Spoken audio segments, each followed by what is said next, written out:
Aria y Noelia llegaron a la casa con la mitad de la culpa del mundo en los bolsillos y la otra mitad en la voz, que decían sí cuando les ofrecieron el trabajo. Eran gemelas de 19 años, la misma curva del labio, la misma risa, que a veces se confundía en una sola, la misma costumbre de encender la lámpara de noche como si tuviera que compartir la luz. La ciudad las conocía por sus rostros parecidos y por la energía que llevaban cuando hablaban juntas. La casa, en cambio, las conocía por algo más antiguo, por la capacidad de dos almas de doblarse en espejo. Les dijeron que cuidarían de Don Mauro durante una semana.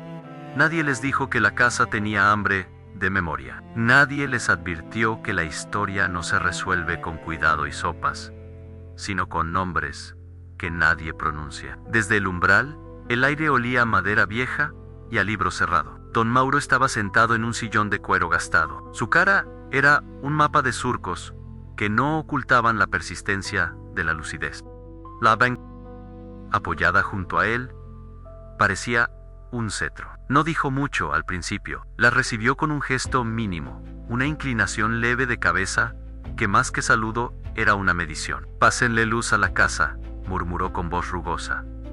Aria y Noelia se miraron. La frase era extraña, pero la aceptaron como una instrucción doméstica. Encendieron lámparas, probaron interruptores, soplaron velas antiguas, solo para ver la reacción de las llamas en nada preparado. Nada casual. Todo era prueba y parte del ritual no declarado, que la casa imponía a quien la cruzaba. La primera noche, mientras acomodaban las frazadas, escucharon un ruido seco en la planta alta. Un golpe rítmico, como si algo marcara un compás con una herramienta olvidada. Don Mauro no pareció sorprenderse. «No les asust», dijo sin mirarlas. La casa guarda costumbres. No hubo una ironía en su voz, pero no era la ironía de quien se divierte. Era la ironía de quien conoce una deuda. Esa tarde encontraron en una repisa una caja con cartas amarillentas en las hojas. Estaban dobladas de una manera que no parecía casual. Algunas estaban tachadas, otras tenían esquinas recortadas. En una, la letra temblorosa anunciaba a no abrir la puerta al mediodía. No confundir lo que vuelve con lo que regresa. Aria sintió una punzada de curiosidad que casi la empuja a leer todas las cartas. Noelia la sostuvo por la muñeca.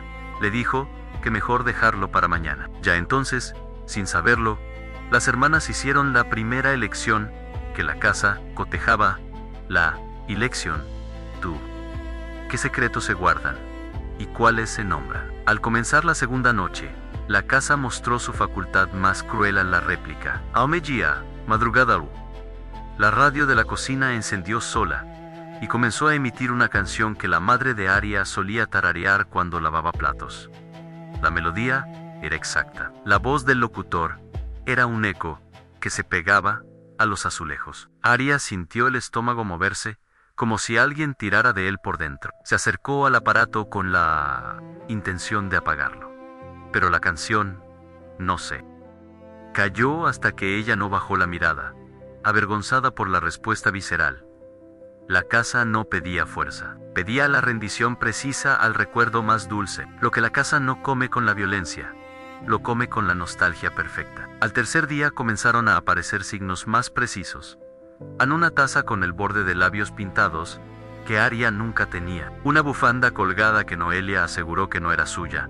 Huellas en el polvo, que no coincidían con zapatos pertenecientes a alguien reciente.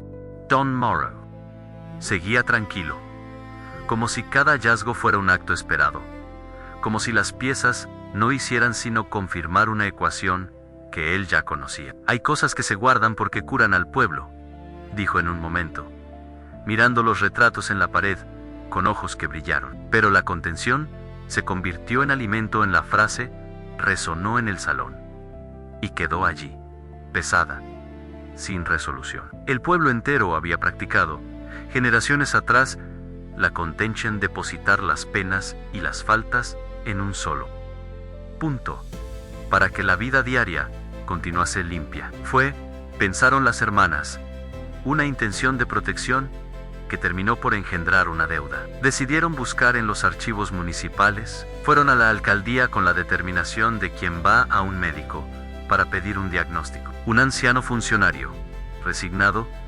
dejó caer una caja con actas polvorientas. En una de ellas, fechada en 1959, encontraron el acuerdo en donación para contención de dolor. Relicario a custodiar en la casa estaba la rúbrica de apellidos que aún vivían en la plaza. Había una nota al pie que decía: Han, que la pena aquí quede y no sea contagio. Aria leyó en voz alta y sintió que sus dedos temblaban. Noelia comprendió. La contención, en la lógica de ese tiempo, no era neutral. Era una transacción. Alguien decidió que la memoria, el dolor y la culpa fueran depositados, y que a cambio, la comunidad recibiría la ilusión de prosperidad. La casa, sin más, había sido convertida en caja fuerte de lo que la gente prefería no tocar. Envolvieron con documentos y fotos. En la plaza, algunos las miraron con curiosidad, otros con la quietud resignada de quien no quiere romper un modo de vida. Las historias que escucharon dejaron marcas en un panadero que confesó haber dejado algo en manos del anciano que vivió antes que don Mauro. Una mujer que recordó haber firmado sin entender lo que aceptaba. Una carta que decía que la casa había prometido no lloriquear en público. La red de complicidades se tejía pequeña a no un gran crimen, sino 1000 acuerdos menores que, acumulados, habían transformado un gesto de protección en una maquinaria de hambre. Cuando hicieron pública la información en la plaza, con la foto del acta extendida sobre una mesa, algo cambió. La exposición produjo vértigo, pero también claridad. Si la memoria sale a la luz, deja de ser presa, dijo Noelia en un momento, con la voz desmadejada, como si revelarse doliera menos que callar.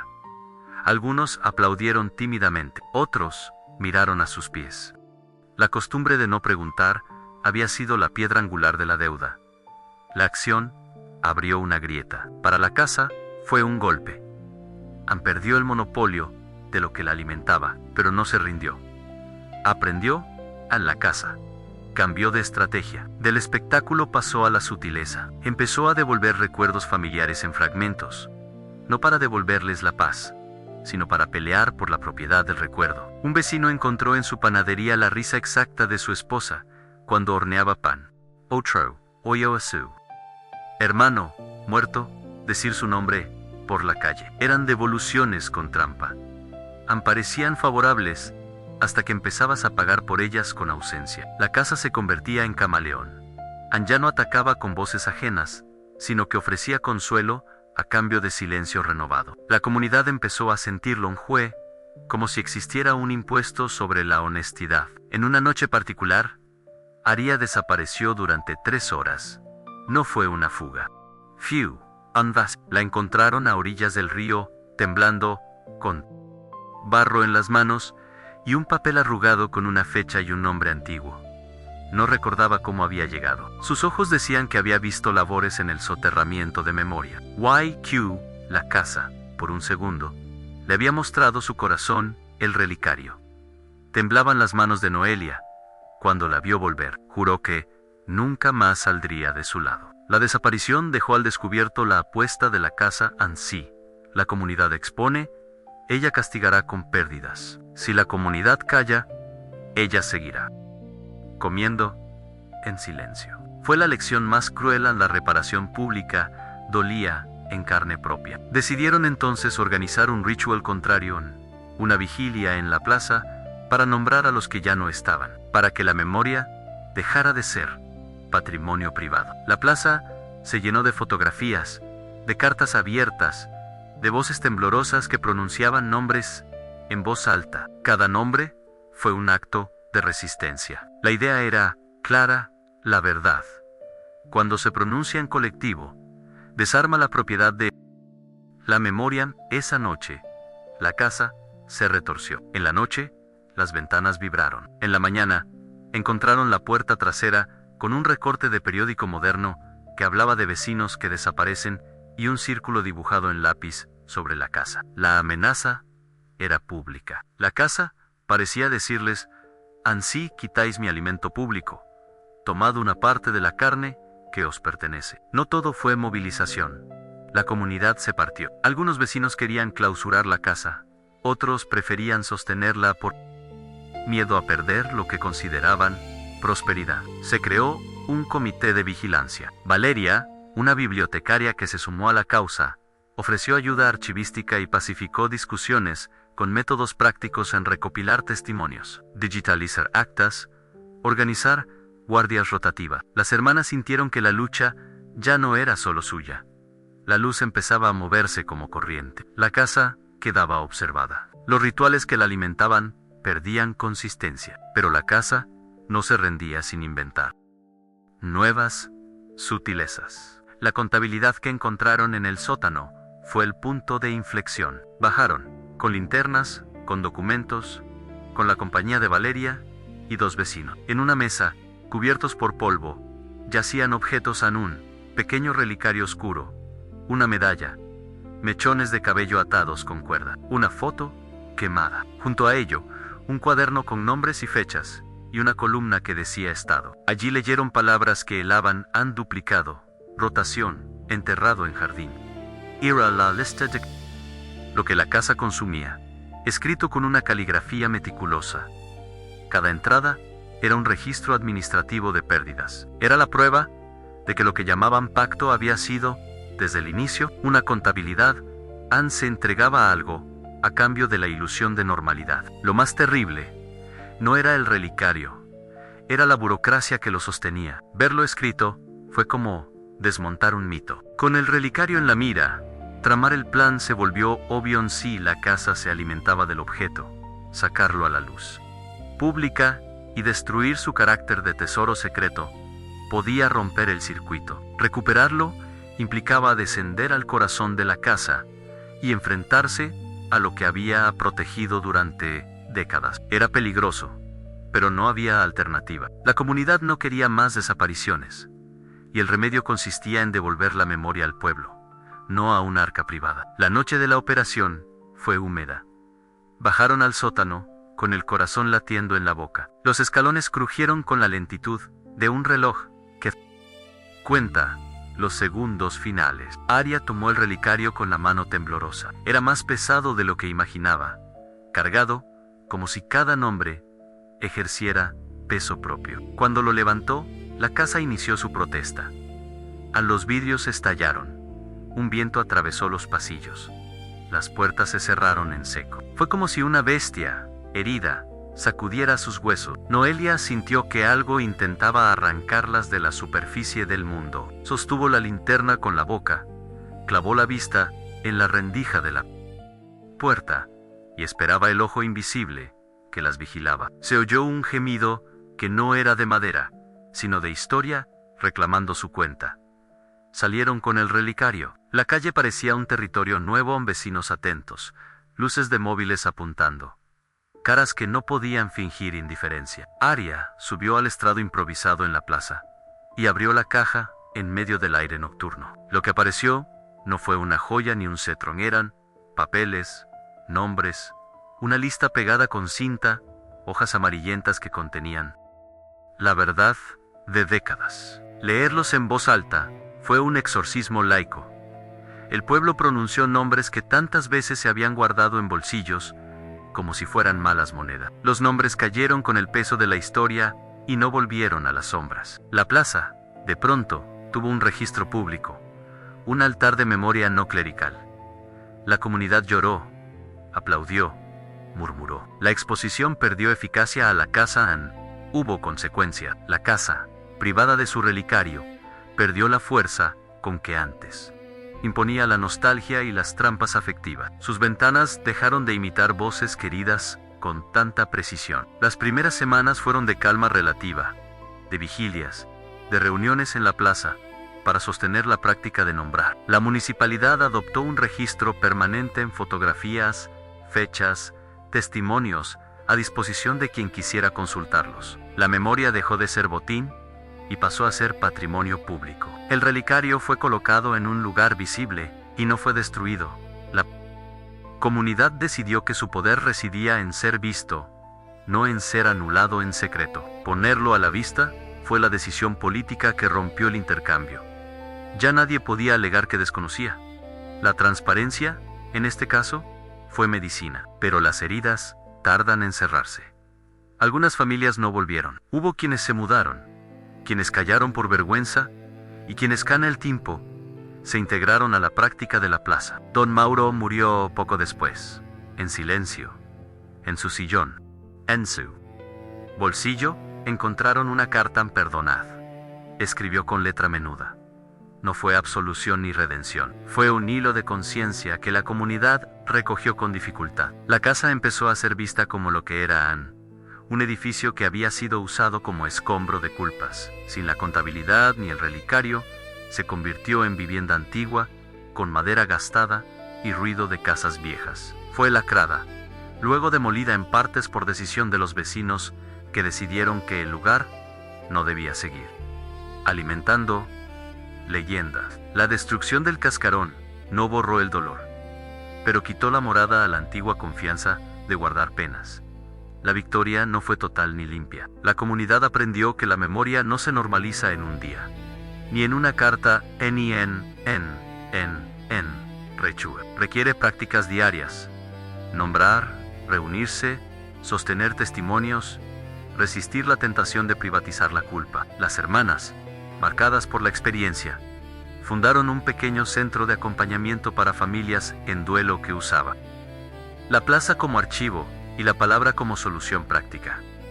Aria no volvió a sentir la nostalgia como antes. Noelia aprendió a traducir la furia en acción. Valeria, la bibliotecaria, fue la guardiana del registro y la que enseñó a estudiantes a mirar las fuentes sin sensacionalismo. Lo que la casa había exigido durante décadas no era un castigo sobrenatural, era el resultado de un pacto social equivocado que concentró la pena para que la vida siguiera su curso. Romper ese pacto implicó enfrentar la propia culpa colectiva, asumir que la prosperidad que algunos disfrutaron tuvo precio, y que la forma de reparar no era expulsar el pasado, sino devolverlo a la comunidad en forma de verdad pública. El relicario, colocado a la vista, dejó de ser alimento.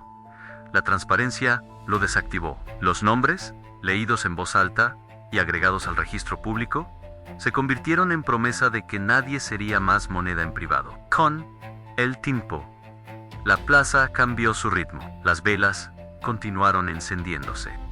En noches específicas, como recordatorio ritual, y no como tributo silencioso. Se instituyeron actos de memoria, donde la comunidad contaba historias de vida, sin buscar revancha, solo verdad. La vigilancia rotativa se transformó en pastoreo no para vigilar la casa, sino para sostener la práctica de nombrar. Los más jóvenes aprendieron que la justicia social se ejerce con la memoria, no con la ceguera conveniente.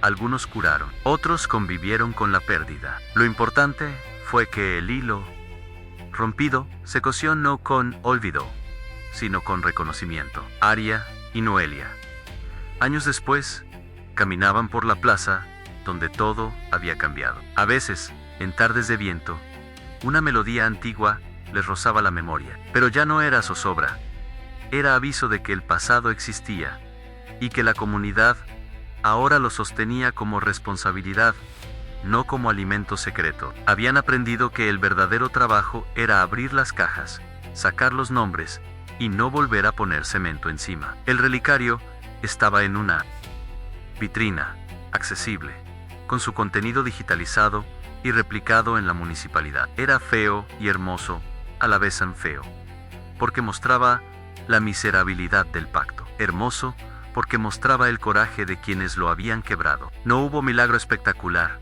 ni final cinematográfico con luces divinas. Hubo una decisión pública que cambió la biografía del pueblo, al sacar la memoria del oscuro bolsillo privado y colocarla en el espacio común. Fue una victoria de humanos que se aprendieron a nombrar y al ese acto simple de velar, leer, archivar, repetirse, convirtió en la medicina que la casa no conoció, mientras la comunidad la alimentó con silencio. La historia quedó escrita en la plaza, en los cuadernos, en las voces de quienes habían perdido y habían ganado algo más que un consuelo. Ganaron la capacidad de no ser moneda de nadie. Aria y Noelia se sentaron a veces en el banco donde antes se urdía el silencio y hablaron con quienes pasaban. Contaban la historia con claridad cruda, con la honestidad que ahora era la norma. Aprendieron a vivir con la cicatriz, a mirar la memoria con compasión y responsabilidad. No olvidaron las noches de la casa. No olvidaron la sensación de que algo intentó arrebatarlas, pero eligieron, una y otra vez, ser las que pronuncian nombres y sostienen la verdad. Esa es la lección que por fin transformó la deuda en reparación. Que la memoria pública no es castigo, sino justicia compartida. YQ. La casa, en su silencio final, dejó un aviso claro. No hay protección que valga más que la verdad colectiva. Aria sintió que el aire dentro de la casa se volvía más pesado, como si cada pared observara sus movimientos con un rencor silencioso. Noelia la seguía de cerca, temblando no por miedo, sino por una presión antigua que surgía del suelo, como si alguien, o algo, respirara debajo de las tablas. El anciano, don Elías, seguía sentado en su vieja silla de cuero, inclinado hacia adelante, con la bengala apoyada entre las manos y una sonrisa torcida, que parecía disfrutar del caos que se desataba alrededor. Sus ojos, opacos y hundidos, brillaban como si dentro de él habitara una oscuridad distinta, algo que no pertenecía a la fragilidad de su cuerpo. Ustedes no tenían que entrar tan profundo, murmuró, con una voz que parecía salir de dos gargantas distintas. Ya basta, dijo Aria, sin ceder terreno. Queremos saber la verdad. Elías inclinó la cabeza, divertido. Las luces parpadearon. Una vibración recorrió la casa. Las fotografías en las paredes comenzaron a desprenderse una por una, cayendo al suelo como si el tiempo mismo las rechazara. En cada queda, un susurro se escapaba por las grietas, como si voces atrapadas durante años, finalmente, encontraran una salida. Noelia dio un paso atrás. Aria avanzó y entonces ocurrió. La sombra detrás de Elías se alargó, subiendo por la pared, extendiéndose hasta el techo, tomando una forma casi humana, pero rota, fragmentada, como si estuviera hecha de pedazos de noches diferentes. La sombra se movía independiente del cuerpo del anciano, y en sus bordes se escuchaban pequeños estallidos, como huesos quebrándose al revés. Elías levantó la cabeza, y su sonrisa se volvió aún más torcida.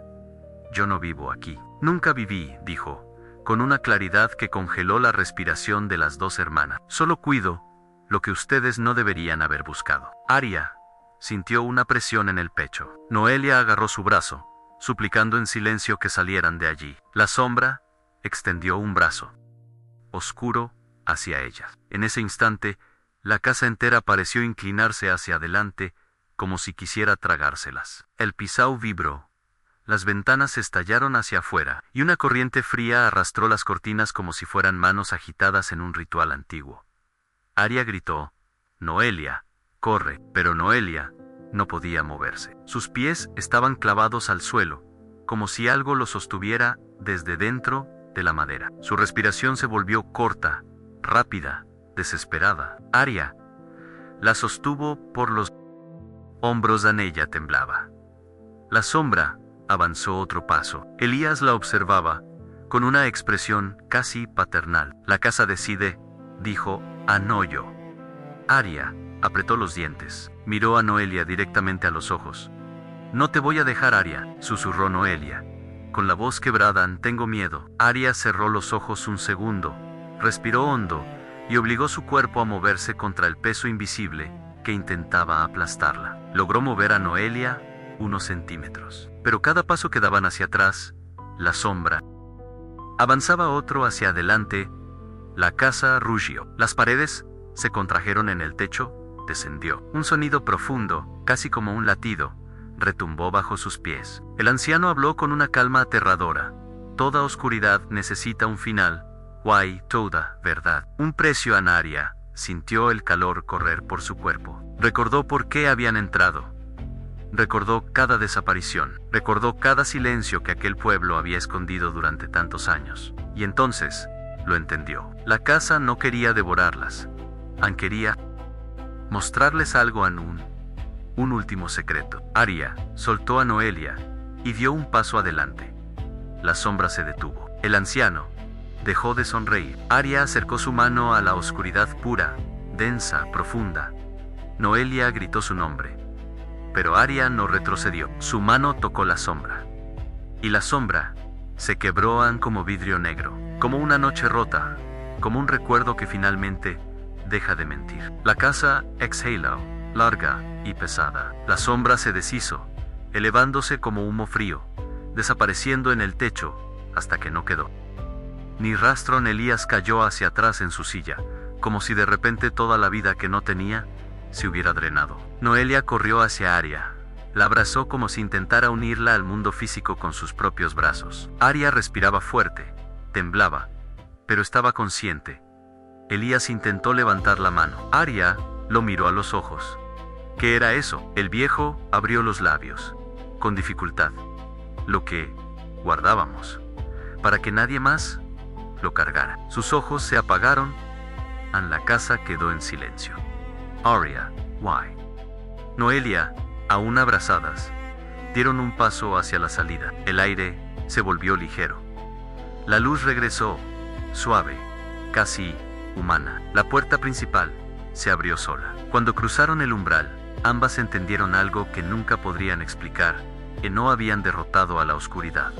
Habían sobrevivido a ella. Y la casa, ahora sí, las dejó ir.